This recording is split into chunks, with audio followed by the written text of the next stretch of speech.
ಬ್ರಾಹ್ಮಣ ಸಂಪ್ರದಾಯದ ಪ್ರಕಾರ ಮೆಂತೆ ಹಿಟ್ಟನ್ನು ಹೇಗೆ ತಯಾರಿಸುವುದೆಂದು ನಾವು ಈ ವಿಡಿಯೋದಲ್ಲಿ ನೋಡಲಿದ್ದೇವೆ. ಮೆಂತೆ ಹಿಟ್ಟನ್ನು ಸೇವಿಸುವುದರಿಂದ ಜೀರ್ಣಕ್ರಿಯೆಯು ಸುಧಾರಿಸುತ್ತದೆ ಹಾಗೂ ಅಜೀರ್ಣ, ಗ್ಯಾಸ್ಟ್ರಿಕ್ ಸಮಸ್ಯೆಗಳು ಕಡಿಮೆ ಮಾಡಲು ಸಹಾಯ ಮಾಡುತ್ತದೆ.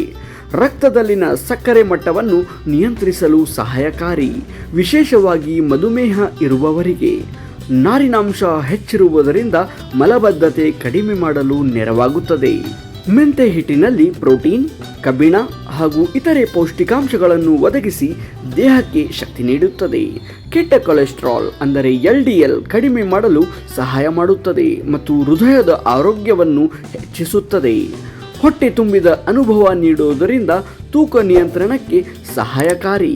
ನಮಸ್ಕಾರ ಪ್ರಿಯ ವೀಕ್ಷಕರೇ, ಶ್ರೀ ಗೋಪಾಲ್ ಕುಲಕರ್ಣಿ ಯೂಟ್ಯೂಬ್ ಚಾನಲ್ಗೆ ತಮ್ಮೆಲ್ಲರಿಗೂ ಸ್ವಾಗತ.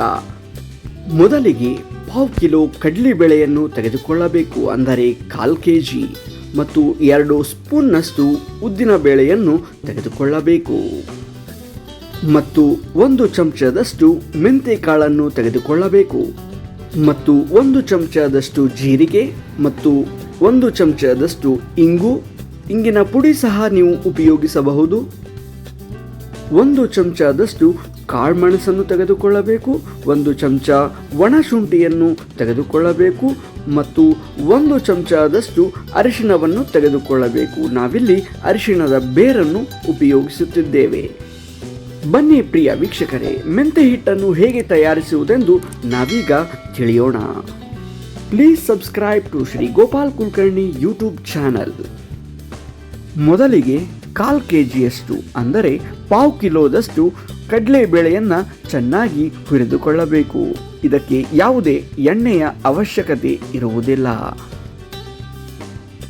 ಕಡಲೆಬೇಳೆ ಹಸಿ ವಾಸನೆ ಹೋಗುವವರೆಗೂ ಚೆನ್ನಾಗಿ ಹುರಿದುಕೊಳ್ಳಬೇಕು ಮತ್ತು ಬಹಳಷ್ಟು ಕೆಂಪಾಗಬಾರದು. ಮೆಂತೆ ಹಿಟ್ಟಿಗೆ ಈ ಕಡಲೆಬೇಳೆಯೇ ಪ್ರಮುಖ ಅಂಶ. ನೋಡಿ ಪ್ರಿಯ ವೀಕ್ಷಕರೇ, ಇಷ್ಟು ಕೆಂಪಾದರೆ ಸಾಕು, ಬಹಳಷ್ಟು ಕೆಂಪಾಗಿ ಹುರಿದುಕೊಳ್ಳಬಾರದು. ಚೆನ್ನಾಗಿ ಹುರಿದಿರುವಂತಹ ಈ ಕಡಲೆಬೇಳೆಯನ್ನು ಒಂದು ಬಾಂಡ್ಲೆಗೆ ಅಥವಾ ಸಪರೇಟ್ ಆಗಿ ತೆಗೆದುಕೊಳ್ಳಬೇಕು. ನಂತರ ಅದೇ ಬಾಂಡ್ಲಿಯಲ್ಲಿ ನೀವು ಸ್ವಲ್ಪ ಉದ್ದಿನ ಬೇಳೆಯನ್ನು, ಅಂದರೆ 1 ಚಮಚ ತೆಗೆದುಕೊಂಡಿರುವಂತಹ ಉದ್ದಿನ ಬೇಳೆಯನ್ನು ಚೆನ್ನಾಗಿ ಹುರಿಯಬೇಕು. ಉದ್ದಿನ ಬೇಳೆಯನ್ನು ಚೆನ್ನಾಗಿ ಹುರಿದುಕೊಳ್ಳಬೇಕು. ಇದಕ್ಕೂ ಕೂಡ ಎಣ್ಣೆಯ ಅವಶ್ಯಕತೆ ಇರುವುದಿಲ್ಲ, ಸ್ವಲ್ಪ ಕೆಂಪಾದರೆ ಸಾಕು. ಇದೇ ಬಾಂಡ್ಲಿಗೆ 1 ಚಮಚದಷ್ಟು ತೆಗೆದುಕೊಂಡಿರುವಂತಹ ಮೆಂತೆಯನ್ನು ಕೂಡ ಚೆನ್ನಾಗಿ ಹುರಿದುಕೊಳ್ಳಬೇಕು. ಉದ್ದಿನ ಬೇಳೆ ಮೆಂತೆ ಕಾಳನ್ನು ಹುರಿದ ಬಾಂಡ್ಲಿಯಲ್ಲೇ 1 ಚಮಚದಷ್ಟು ಜೀರಿಗೆಯನ್ನು ಹಾಕಿಕೊಳ್ಳಬೇಕು.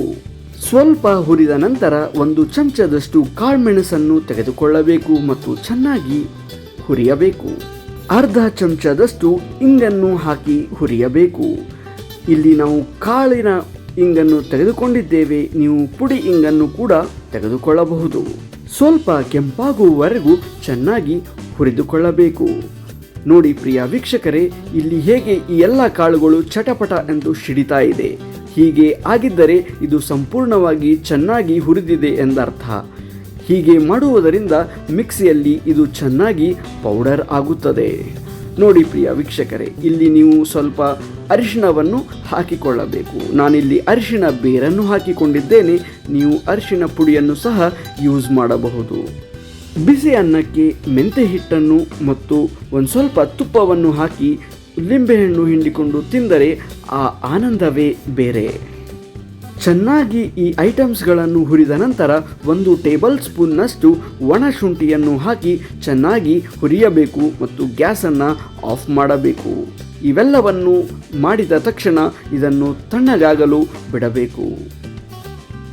ಇವು ತಣ್ಣಗಾದ ನಂತರ ಈ ಎಲ್ಲ ಐಟಮ್ಸನ್ನು ಮಿಕ್ಸ್ ಮಾಡಿಕೊಳ್ಳಬೇಕು. ಕಡಲೆಬೇಳೆ, ಉದ್ದಿನಬೇಳೆ, ಜೀರಿಗೆ, ಕಾಳುಮೆಣಸು, ಹುರಿದಿರುವಂತಹ ಎಲ್ಲ ಐಟಮ್ಸ್ಗಳನ್ನು ಮಿಕ್ಸ್ ಮಾಡಿ ಜಾರಿನಲ್ಲಿ ಹಾಕಬೇಕು. ಬೆಳಗ್ಗೆ ಖಾಲಿ ಹೊಟ್ಟೆಯಲ್ಲಿ 1 ರಿಂದ 2 ಟೀ ಸ್ಪೂನ್ ಮೆಂತೆ ಹಿಟ್ಟನ್ನು ಬೆಚ್ಚನೆಯ ನೀರಿನೊಂದಿಗೆ ಸೇವಿಸಬಹುದು ಅಥವಾ ಮಜ್ಜಿಗೆಯೊಂದಿಗೆ ಆದರೂ ಸೇವಿಸಬಹುದು.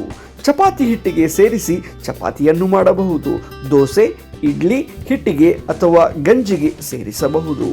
ಕೂದಲಿಗೆ ಮೊಸರು ಅಥವಾ ನೀರಿನೊಂದಿಗೆ ಕಲಸಿ ಹೇರ್ ಪ್ಯಾಕ್ ಆಗಿ ಬಳಸಬಹುದು. ಗ್ರೈಂಡರ್ಗೆ ಹಾಕಿದ ಮೇಲೆ ಈ ಮೆಂತೆ ಹಿಟ್ಟು ಚೆನ್ನಾಗಿ ಪೌಡರ್ ಆಗದಿದ್ದಲ್ಲಿ ನೀವು ಝರಣೆಯನ್ನು ಜಾಲಿಸಿ ನಂತರ ಮತ್ತೆ ಮಿಕ್ಸಿಗೆ ಹಾಕಿ ಚೆನ್ನಾಗಿ ಪೌಡರ್ ಮಾಡಿಟ್ಟುಕೊಳ್ಳಬಹುದು. ನೋಡಿದ್ರಲ್ಲ ಪ್ರಿಯ ವೀಕ್ಷಕರೇ, ಬ್ರಾಹ್ಮಣ ಸಂಪ್ರದಾಯದ ಪ್ರಕಾರ ಮೆಂತೆ ಹಿಟ್ಟನ್ನು ಹೇಗೆ ಸುಲಭವಾಗಿ ಮಾಡಬಹುದೆಂದು. ಮುಂದಿನ ವಿಡಿಯೋದಲ್ಲಿ ಮತ್ತೆ ಭೇಟಿಯಾಗೋಣ. ಶ್ರೀ ಗೋಪಾಲ್ ಕುಲಕರ್ಣಿ ಯೂಟ್ಯೂಬ್ ಚಾನಲ್ಗೆ ಸಬ್ಸ್ಕ್ರೈಬ್ ಮಾಡಿ, ಲೈಕ್ ಮಾಡಿ. ಅಲ್ಲಿ ತನಕ ನಮಸ್ಕಾರ.